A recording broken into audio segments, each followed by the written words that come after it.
ಅಣ್ಣಂದಿರ ಹಾಗೂ ಆ ಅಣ್ಣಂದಿರ ತಂಗಿಯರೇ ನಮಸ್ಕಾರ. ನಮಸ್ಕಾರ ಕಣಪ್ಪ. ನಾನು ಇನ್ಸ್ಟಾಗ್ರಾಮ್ನಲ್ಲಿ 1 subscriber is equals to 1 gram food ಅನ್ನೋ ಭಿಕ್ಷೆ ಎತ್ತೋ ಕಾರ್ಯಕ್ರಮ ಇಟ್ಕೊಂಡಿದ್ದೆ. ಇದರ ಪ್ರಕಾರ 31 ದಿನ 31 ಹೊಸ ವಿಡಿಯೋಸ್. ಅಲ್ಲಿವರೆಗೂ ಎಷ್ಟು ಹೊಸ ಸಬ್ಸ್ಕ್ರೈಬರ್ಸ್ ಆಗ್ತಾರೆ ಅಷ್ಟು ಗ್ರಾಮ್ ಫುಡ್ ಅನ್ನು ನಾನು ಸ್ಟ್ರೀಟ್ ಡಾಗ್ಸ್ಗೆ ಹಾಕಬೇಕಾಗಿತ್ತು. ಟೋಟಲಿ 595 ಜನ ಸಬ್ಸ್ಕ್ರೈಬರ್ಸ್ ಆಗಿದ್ರು. ಬಗಲ್ಗುಂಟೆಯಲ್ಲಿರುವಂತಹ ನನ್ನ ಫಾಲೋವರ್ ಭಾನುಪ್ರಕಾಶ್ ಅನ್ನೋರು ಬಗಲ್ಗುಂಟೆಗೆ ಬಂದ್ರೆ 20 kg ಪೆಡಿಗ್ರಿ ಕೊಡ್ತೀನಿ ಅಂತ ಹೇಳಿದ್ರು. ಸೊ ಈ ಪ್ರಪಂಚ ಕಂಡ ಪರಿಶುದ್ಧ 916 ಶಾವ್ಗೆ ಆದಂತಹ ನನ್ನ ಸ್ನೇಹಿತ ಭರತನ ಜೊತೆ ಬಗಲ್ಗುಂಟೆಗೆ ಫುಡ್ ಕಲೆಕ್ಟ್ ಮಾಡ್ಕೊಳ್ಳೋಕೆ ಅಂತ ಬಂದೆ. ಹೊಟ್ಟೆ ಎಷ್ಟು ಉರ್ಸ್ತಾವ್ರ. ಜಯದೇವ ಪೆಟ್ ಕ್ಲಿನಿಕ್ ಅಂತ ಇದು ಸ್ವಂತ ಅವರ ಅಂಕಲ್ದೆ ಅಂತೆ. ಇವರು ಸಹ ಬೀದಿ ನಾಯಿಗಳಿಗೆ ಊಟ ಹಾಕ್ತಾ ಇರ್ತಾರೆ. ಊಟ ಕೊಟ್ಟಂತಹ ನಿಮಗೂ ಹಾಗೂ ನಿಮ್ಮ ಕುಟುಂಬದವರಿಗೂ ಡಿಂಗ್ರಿ ಬಿಲ್ಲಿ ಸಂಘದ ವತಿಯಿಂದ ಧನ್ಯವಾದಗಳು. ಆ ನಾಯಿಯ ಆಶೀರ್ವಾದ ನಿಮ್ಮ ಮೇಲೆ ಸದಾ ಇರಲಿ. ಪ್ರಾಣಿಗಳಿಗೆ ತೊಂದರೆ ಆದರೆ ಕೆಳಗಡೆ ಇರೋ ಈ ಪೆಟ್ ಕ್ಲಿನಿಕ್ಗೆ ಬರ್ತಾರೆ. ಅದೇ ಮನುಷ್ಯನಿಗೆ ತೊಂದರೆ ಆದರೆ ಮೇಲ್ಗಡೆ ಕಾಣಿಸ್ತಾ ಇರೋ ಈ ಕ್ಲಿನಿಕ್ಗೆ ಬರ್ತಾರೆ. ಈ ಕ್ಲಿನಿಕಲ್ಲಿ ಕುತ್ಕೊಂಡು ಸಮಸ್ಯೆ ಬಗೆಹರಿಲಿಲ್ಲ ಅಂತಂದ್ರೆ ಕೊನೆ ದಾರಿ ಅಂತ ಆ ಕಡೆ ಕಾಣ್ತಾ ಇರೋ ಅಡ್ವೊಕೇಟ್ ಕ್ಲಿನಿಕ್ಗೆ ಹೋಗ್ತಾರೆ ಅಂತ ನನ್ನ ಶಾವ್ಗೆ ಫ್ರೆಂಡು ಪುಂಕ್ತಿದ್ದ. ಅಷ್ಟೊತ್ತಿಗೆ ಭಾನುಪ್ರಕಾಶ್ ಅವರು ಗಾಡಿ ಮೇಲೆ ಪೆಡಿಗ್ರಿ ತಂದು ಇಟ್ಬಿಟ್ರು. ಅವ್ರಿಗೆ ಮುಖ ತೋರ್ಸಕ್ಕೆ ಇಷ್ಟ ಇಲ್ವಂತೆ. ನಿಮ್ಮ ಈ ಒಳ್ಳೆತನಕ್ಕೆ ನನ್ನ ಮೆಚ್ಚುಗೆ ಇದೆ. ನಿಮ್ಗೆ ಕಾವಿನಂತ ಹುಡುಗಿನೇ ಸಿಕ್ಲಿ, ಕಾವ್ಯನೇ ಸಿಗದ್ ಬೇಡ.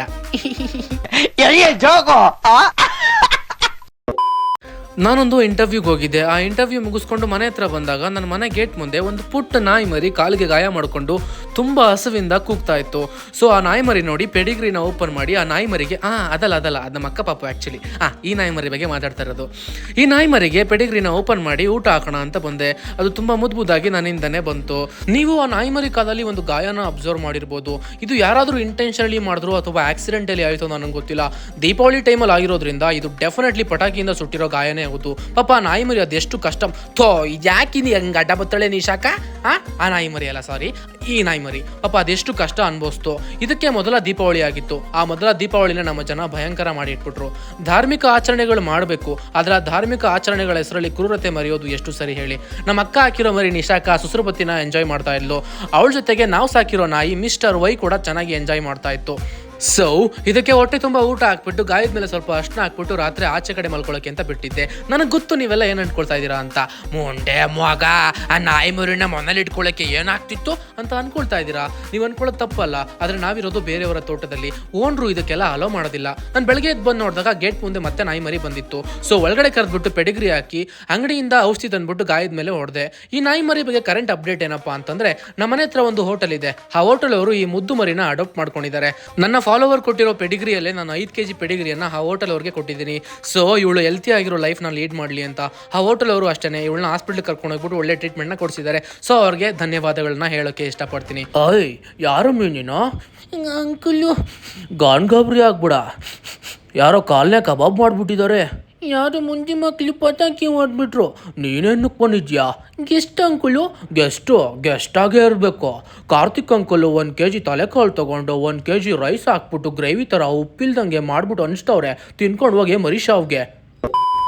ಸೊ ನಮ್ಮ ಮಿಸ್ಟರ್ ಓಯ್ ಹೇಳಿದಾಗೆ ಫುಡ್ಡನ್ನು ಪ್ರಿಪೇರ್ ಮಾಡಿಕೊಂಡು ನಮ್ಮ ಅಮ್ಮೋರ್ ಗಂಡ ನನ್ನ ಜನ್ಮಕ್ಕೆ ಕಾರಣಕರ್ತರಾದಂತಹ ಶ್ರೀಮಾನ್ ಮಂಜೇಗೌಡ ಅವರು ಕೆಲವೊಂದು ಪ್ಲೇಸಸ್ನ ಸಜೆಸ್ಟ್ ಮಾಡಿದರು.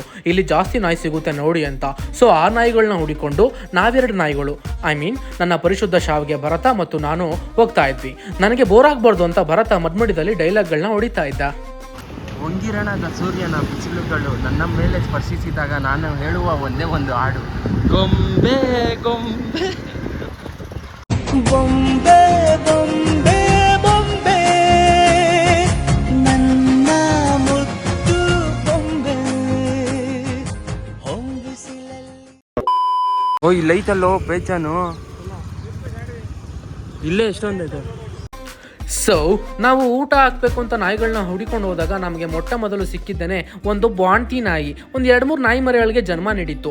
ನಮ್ಮ ಅಮ್ಮವ್ರು ಏನಾರು ಜೊತೆಗೆ ಬಂದಿದ್ದಿದ್ರೆ, ಬಿಳ್ಳಾನ್ಗಿತ್ತಿ ಹಸಿಮೈ ಇಟ್ಕೊಂಡು ಆಚೆ ಕಡೆ ತಿರ್ಗಾಡ್ತಿದ್ಯೇನಲ್ಲಿ, ಬಿಸಿನೀರು ಸ್ನಾನ ಮಾಡಿಸ್ತೀನಿ, ಮುಚ್ಕೊಂಡು ಕ್ವಾಣೆಯಲ್ಲಿ ಮಾಲ್ಕೋ ಅಂತ ಬೈದಿರೋರು. ಅವ್ರು ಬಂದಿಲ್ಲ. ಸೊ ಈ ನಾಯಿ ಬಚಾವು. ತುಂಬ ಚಿಕ್ಕ ವಯಸ್ಸಿಗೆ ಸಂಸಾರ ಬಾಧೆನ ತಲೆ ಮೇಲೆ ಏರ್ಕೊಂಡ್ಬಿಟ್ಟಿದೆ ಅಂತ ಅನಿಸುತ್ತೆ. ನಾವು ಹತ್ರ ಹೋದಾಗ ಎಲ್ಲ ನಾಯಿ ಮರಿಗಳು ಸಹ ಭಯ ಬೀಳ್ತಾ ಇತ್ತು. ಸೊ ನಾನು ಫಸ್ಟು ಪೆಡಿಗ್ರಿ ಕೊಡ್ತಾ ಇದ್ದೆ ಕಂಫರ್ಟ್ ಮಾಡೋಕ್ಕೆ ಅಂತ. ಅದಾದಮೇಲೆ ನಾನೇನು ಬಿರಿಯಾನಿ ತಯಾರು ಮಾಡಿದ್ದೆ ಅದನ್ನು ತೊಗೊಂಡೋಗಿ ಹಾಕ್ತಾ ಇದ್ದೆ. ನಮ್ಮ ಹಸಿಮೈ ಬಾಣ್ತಿಗೆ ಊಟ ಹಾಕೋದನ್ನು ನೋಡಿ ತುಂಬ ನಾಯಿಗಳು ಸಹ ಜೊತೆಗೆ ಬಂದವು. ಅವಕ್ಕೂ ಸಹ ಊಟನ ಹಾಕಿದೆ, ಆದರೆ ನಾನು ಕ್ಯಾಪ್ಚರ್ ಮಾಡ್ಕೊಳ್ಳೋಕ್ಕಾಗಲಿಲ್ಲ. ನಮ್ಮ ಮುಖ ನೋಡಿನೇ ತುಂಬ ಭಯ ಬೀಳ್ತಿದ್ದ ಕಾರಣದಿಂದ ನನಗೆ ಕ್ಯಾಪ್ಚರ್ ಮಾಡ್ಕೊಳ್ಳೋದಕ್ಕಿಂತ ಊಟ ಹಾಕೋದು ಅಷ್ಟೇ ಇಂಪಾರ್ಟೆಂಟ್ ಆಗಿತ್ತು. ಸೊ ನಮ್ಮ ತಂದೆಯವರು ನಮ್ಮ ಬಾಣ್ತಿ ಹಾಕಿರೋ ಮರಿನ ತೋರಿಸ್ತೀನಿ ಅಂತ ಹೇಳಿದ್ರು. ಸೊ ನಾನು ಹೋಗಿ ಆ ಮರಿಗಳನ್ನ ನೋಡಿದೆ. ಆ ಮರಿಗಳನ್ನ ನೋಡಿದ್ಮೇಲೆ ಹೇಳಿದಿಷ್ಟೇ, ನಾನು ಒಬ್ರಿಗೆ ಅನ್ಯಾಯ ಮಾಡಿಲ್ಲಡ, ನಮ್ಮ ತಾಯಿ ಊಟ ಮಾಡಲ್ಲಡ, ಎಷ್ಟು ನೋವು ತಿಂತಾ ಇದ್ದೀರಿ ಅನ್ನೋದು ನಮ್ಗೆ ಗೊತ್ತಡ. ನಮ್ಮ ತಾಯಿ ಊಟ ಮಾಡಲ್ಲಡ.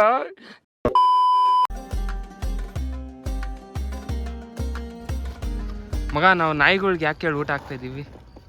ನಾವು ನಾಯಿ ಥರ ಇಲ್ಲ, ನಾವು ನಾಯಿ ಥರ ನಿಯತ್ತಾಗಿದ್ದೀವಿ. Hands up to you. ಯಾರು ಮಾಡಕ್ ಸಾಧ್ಯ ಆಗಲ್ಲ. ಯಾವನ ಇದ್ದಾನಂತಲ್ಲಿ ರಾಜ್ಯದಲ್ಲಿಲ್ಲ, ದೇಶದಲ್ಲಿಲ್ಲ, ಯಾರು ನಡೀರಿ. ಏನಿದು?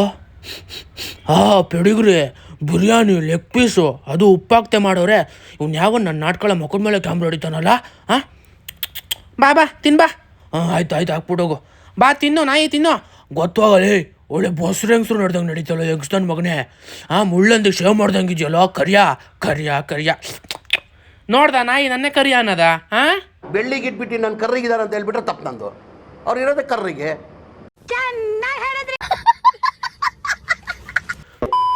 ನಾನು ಈ ರೀತಿ ನಾಯಿಗಳ ಹೆಸರಲ್ಲಿ ಸಬ್ಸ್ಕ್ರೈಬರ್ಸ್ನ ತಗೊಂಡಿದ್ದಕ್ಕೆ ತುಂಬಾ ಜನ ಇದನ್ನ ಸ್ಕ್ಯಾಮ್ ಅಂತ ಕರೆದುಬಿಟ್ಟು ಅಫೆಂಡ್ ಆಗ್ಬಿಟ್ರು. What nonsense it is. ನಾಚಿಕೆ ಆಗೋದಿಲ್ಲ ಈ ಥರ ಮಾತಾಡೋದಕ್ಕೆ. ಅನ್ಫಾರ್ಚುನೇಟ್ಲಿ ಇದೇ ಸೇಮ್ ಜನ ಬೇರೆ ಯಾರಾದರೂ ಗಿವ್ ಅವೇ ಕೊಡ್ತಾ ಇದ್ದೀನಿ, ದುಡ್ಡು ಕೊಡ್ತಾ ಇದ್ದೀನಿ ಅಂತಂದರೆ ಫಸ್ಟ್ ಓಡೋಗ್ಬಿಟ್ಟು ಅವ್ರ ಚಾನಲ್ಗೆ ಸಬ್ಸ್ಕ್ರೈಬ್ ಆಗ್ತಾರೆ, ಫಾಲೋ ಮಾಡ್ತಾರೆ. ಅವ್ರನ್ನ ಮಾತ್ರ ಸ್ಕ್ಯಾಮ್ ಅಂತ ಕರೆಯಲ್ಲ, ನನ್ನನ್ನು ಸ್ಕ್ಯಾಮ್ ಅಂತ ಕರೀತಾರೆ. ಯಾಕಂದರೆ ಇಲ್ಲಿ ನಾನು ಜನಗಳಿಗೆ ಏನು ಕೊಡ್ತಾ ಇಲ್ವಲ್ಲ.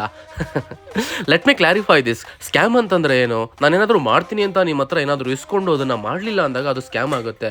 ನಾನು ನಾಯಿಗಳಿಗೆ ಊಟ ಹಾಕ್ತೀನಿ ಅಂತ ಸಬ್ಸ್ಕ್ರೈಬರ್ಸ್ನ ತೊಗೊಂಡಿದ್ದೀನಿ ಆ್ಯಂಡ್ ನಾಯಿಗಳಿಗೆ ನಾನು ಊಟ ಹಾಕ್ತಾ ಇದ್ದೀನಿ. ಇದು ಡೆಫಿನೆಟ್ಲಿ ಸ್ಕ್ಯಾಮ್ ಅಲ್ಲ ಅಂತ ಅನ್ನೋಕೆ ಇಷ್ಟಪಡ್ತೀನಿ.